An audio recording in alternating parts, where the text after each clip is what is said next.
এই ২৬ বছরেও কেউ চাঁদা নিতে আসে না, চাঁদাবাজি হয় না আমাদের এখানে। আমরা যে কোনো কারো অনুষ্ঠান হলে আমরা ওইখানে তাদেরকে ট্রাই করি হেল্প করার জন্যে, বাট চাঁদাবাজি করবে আমাদের কোম্পানিতে এগুলো হয় না। আমাদের কোম্পানির সামনে এগুলো চাঁদা নিয়ে কেউ আসে নাই।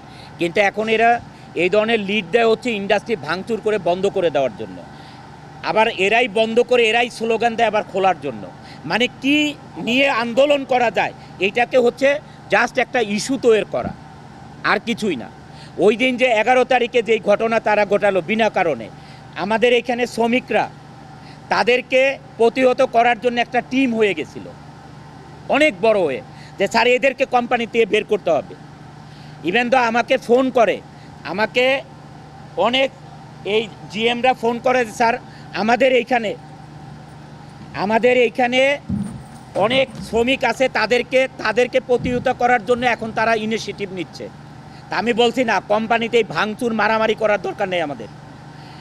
ওনারা যদি কাজ না করতে চায় তাহলে আপনারা কালকে 11 তারিখ তো কালকে পর্যন্ত ছুটি রাখেন, 12 তারিখ আমরা এর ভিতরে প্রশাসনিক সব ব্যবস্থা নিব। কিন্তু এক দল হচ্ছে এইটা করবে, আরেক দল আইসা মারামারি করবে, এইটার ভিতরেই 2 দল হয়ে গিয়েছিল ওই দিন 11 তারিখে। তা আমরা বেতন পাওয়ার সত্ত্বেও কেন এখানে মারামারি ভাঙচুর চালাচ্ছে?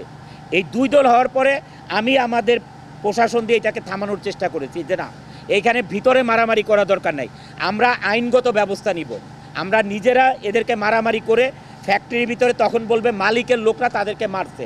এটা আপনারা প্রায় গার্মেন্টসে শুনেন না, বলে যে মালিকের লোকরা শ্রমিকদেরকে মারছে, পরে আরেকটা বড় ইস্যু দাঁড়াবে, কমপ্লায়েন্স ইস্যু দাঁড়াবে।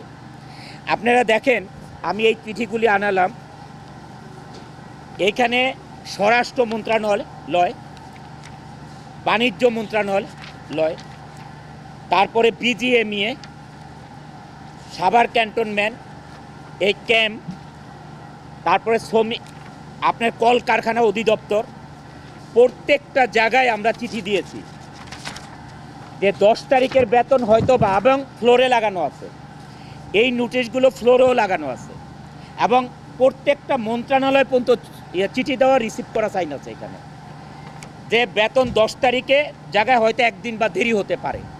6 তারিখে জানিয়েছি, ডেটটা হচ্ছে 6 তারিখ। আমরা একটা ডিসিপ্লিন কোম্পানি, কারণ এখানে শ্রমিকরা কাজ করে, এখানে আমার বাপ দাদার টাকা কেউ নিয়ে যায় না, তারা উৎপাদন করে, তাদের উৎপাদনের টাকা ব্যাংক থেকে আসে, আবার তাদেরকে স্যালারি দেওয়া হয়।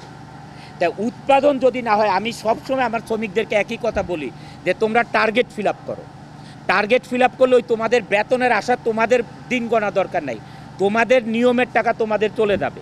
কোম্পানিতে উৎপাদন ছাড়া কোম্পানির মালিক কোনো বেতন দেওয়ার ব্যবস্থা নাই, কারণ এখানে তো 1 টাকা 2 টাকার মামলা নাই না, 18-20 কোটি টাকার মামলা প্রতি মাসে। এই টাকা কোত্থেকে একজনের পকেট নিয়ে বসে আছে যে দেওয়ার জন্য? এই যে ইন্ডাস্ট্রি চলতেছে, এটার দিয়ে ইনকাম হবে, এটা দিয়েই কোম্পানি চলবে। এনিওয়ে, আমরা আসলে 1 দিন 2 দিনের ইন্ডাস্ট্রি না, এটা 27-28 বছরের কোম্পানি। এটা শুরু হয়েছে এই 12ই আগস্টের থেকে। আপনারা আবার বলতে পারেন 5ই আগস্ট সবাই বলে, আপনি 12 আগস্ট বললেন কেন? কারণ আমাদের কোম্পানিতে প্রথম আনরেস্ট হয় 26-27 বছর পরে 12ই আগস্টে, তারপরে সেপ্টেম্বরে একবার আনরেস্ট হয়, তখনও আমি যেটা আগে বললাম। আর এই ঘটনাটা ঘটিয়েছে ওরা এই 10 আর 11 তারিখে, মার্চ মাসে। ধন্যবাদ ভাই, আপনাদেরকে অনেক অনেক ধন্যবাদ, ভালো থাকেন সবাই।